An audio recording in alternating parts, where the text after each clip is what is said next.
Hey guys, Duchess Braids here and welcome back to my channel. So today we have my oldest daughter here and we're going to be doing a half and half braid style on her. So to get started, I like to use the Carol's Daughter's leave-in conditioner and I mix that with the oil, and today I'm going to use the Do Grow oil, and I'm making it like a little concoction so that I can have some moisture in her hair under her braids. So I like to do this while her hair is wet, and so that once I blow it out, it doesn't feel as greasy and it mixes well with my braiding gel. So I know your favorite braider says to come wash, condition with no products, but this is a way to kind of trick your braider while having your hair moisturized underneath, and their product still mixes well with your hair being moisturized. So I'm going in with the Tymo Airflow blow dryer.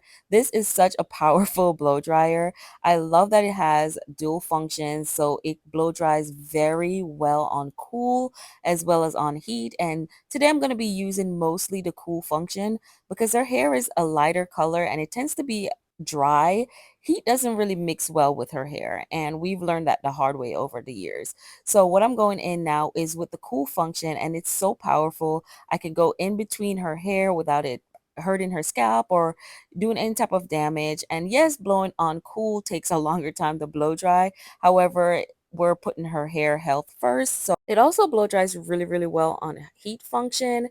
And so this is just a great blow dryer to add to my toolbox because it just does a really great job. So I'm going to jump right into the style now. And of course, I have to start with my middle part so that I can get equal parts on both sides doing this style. And then I'm going to part from the center towards the ears because this is going to be a half and half, you guys. So the back is going to be like a boho style, and then the front is going to be some braids going back. And so this is going to be my part out for the front. And then I'm going to jump right into pre-parting the back. So I'm starting out pre-parting the back into some medium-sized braids, and I'm just going from the center part across to the perimeter of her head, and I'm just making the size parts that I want her braids to be, but this is kind of just pre-parting out the parts so that it makes the process go by a little bit faster than if I was to stop and part. So once I've parted out the whole back, I went over to the other side and I just want to meet up with the first parts that I did and carried over on the other side as well. And that's pretty much what I did. I didn't use any gel to pre-part because technically, as long as I get this part straight from the pre-part, like I really don't have to worry about cleaning it up until I get started. So the hair I'm using today is from Freetress Hair and it's called Gold Ash. I love those color blends. And then the curly hair pieces that I'm using is from Model. That's color 27 as well. The other color was color 301. To braid her hair, I'm using a gel, Neat Braids gel from Pure O, I believe. And I'm just going in and coating that whole section, even though I'm going to split it in half. I just want to go ahead, coat the section, split it in half, coat that in the middle, and continue to braid. And I'm not going to spend too much time on these braids because you guys have seen them time and time again. And so I'm going to show you guys a few of them. And of course, I get my 3 legs out and I start to braid it, and I start adding the hair in immediately because her hair is so fine that if I braided it out first before I started adding the hair, it would be such a drastic difference between her hair at the roots to now like the hair in between. And also, like, I'm doing color, so you just kind of want to start out immediately adding hair in. And so as I'm going, I have to coat her hair out to make sure it straightens out her natural hair. And then I'm going to start adding in the little pieces. And of course, the 27 is a little different of a color than the gold ash. There is no natural curly hair in the color gold ash, so we kind of have to work with what we got. I could have used 613 as well, but this is the color I ended up with. And at first, being wet, and it looks a little much darker, but once it dried the next day, it lightened up some. And this color is also a blend in the golden ash hair. That 27 is a color mixed in. It's like 3 different colors that makes up the gold ash hair, which is color 301. So once I've braided out a few of these, I'm just going to keep going and going and going. And of course, knotless braids take time. So I didn't braid all the way down right away. I kind of braided to a certain extent and kind of clipped it off. because sometimes I like to like braid halfway, clip it off, and because I feel like once I go back to end up braiding them out, I feel like I move faster than if I braided them out initially. So that's why you see me braiding, and then I'll use the clip and I'll clip it off some, and then I keep on going. And as you can see, I have my braid band on my hand. That is found on my website at duchessbraids.com, as well as the precision combs I'm using to part these really crisp, really precise parts. That is also found on my website at duchessbraids.com.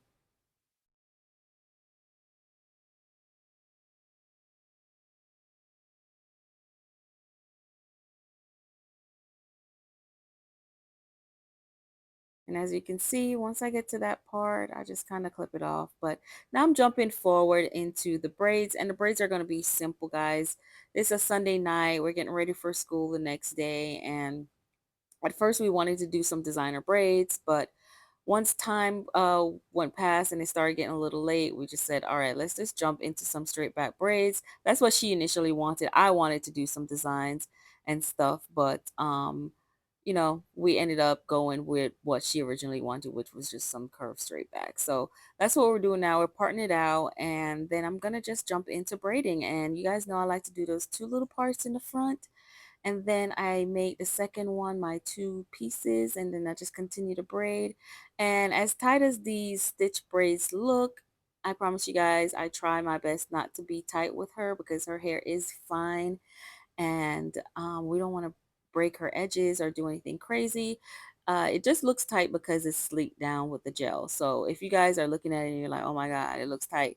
Or if you feel like she's turning red, she does have angel kisses on the back of her neck and in her hairline. So sometimes some parts of her head might look red, but that's just how her head is, and it's not really coming from the braiding. And plus, she gets red quick anyways, based off just her skin color.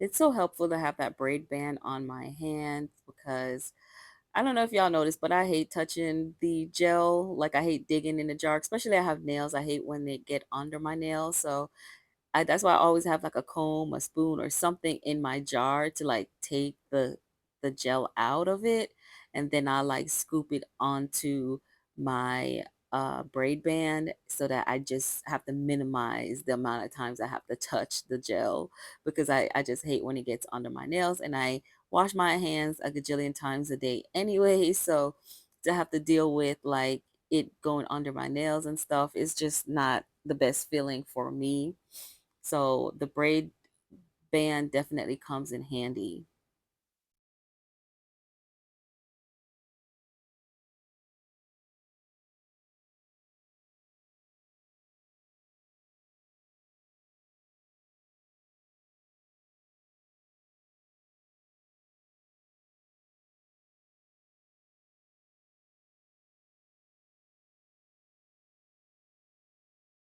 And once I've done one side of her head, I'm gonna just kind of jump over to the other side. These are real plain, simple braids. It does have some form of design in it in the middle, but nothing crazy, nothing too complicated.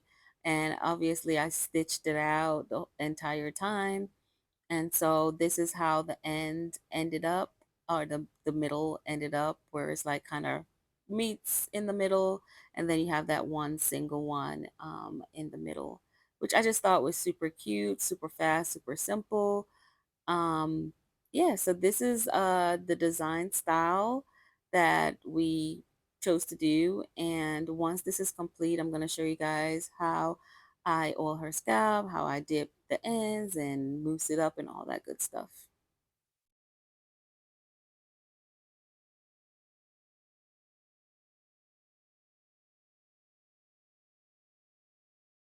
And this is where she really starts to feel it in the center of her head. She's just tender-headed at the center. So when it comes to stitching, it's gonna be a little bit I guess, more painful because I have to stop and stitch. So that's when she really starts to feel it is in the center of her head. But once you get to that really thick part is when I'm just starting to add more hair because the center's just really thick. So once I got there, I noticed that the braid was gonna thin out. So I just kind of started adding hair so that it doesn't get too thin.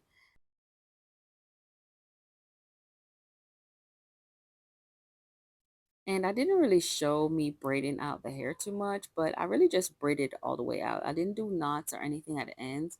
I literally just braided it out as far as I could get. Because I'm going to dip the hair in water, it's not going to really unravel. So I don't have to worry about making knot, burning it, or doing anything to it. I just kind of just braided it all the way out. And I didn't end up putting any curly pieces at the end because it was already long. I didn't want it to be much longer by adding curly pieces at the end.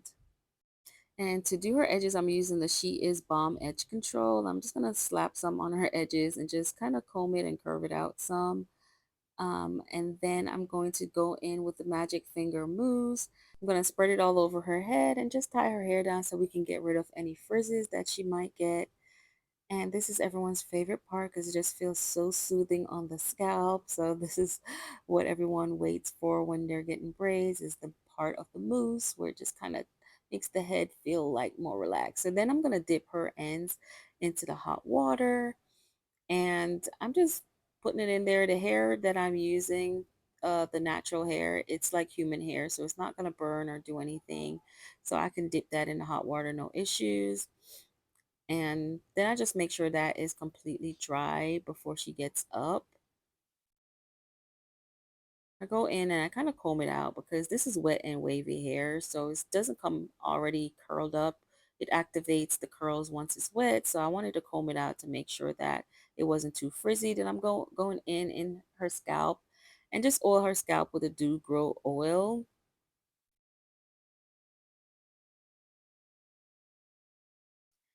And this is how the ends look at the back, you guys. And I'm going to show you guys when it's dry, but this is how it looked right after we got done. The color does look much darker, but you know, they don't have a gold ash hair, natural hair. So look how beautiful she looks, you guys. And this is the next morning after tying it down and just letting the curls dry. And yeah, let me know in the comments what you guys think about this style. I know it's so easy, simple, and you've seen it a gajillion times, but I definitely just kind of wanted to give you an update, show her face for a little bit. But thank you guys for watching. Bye.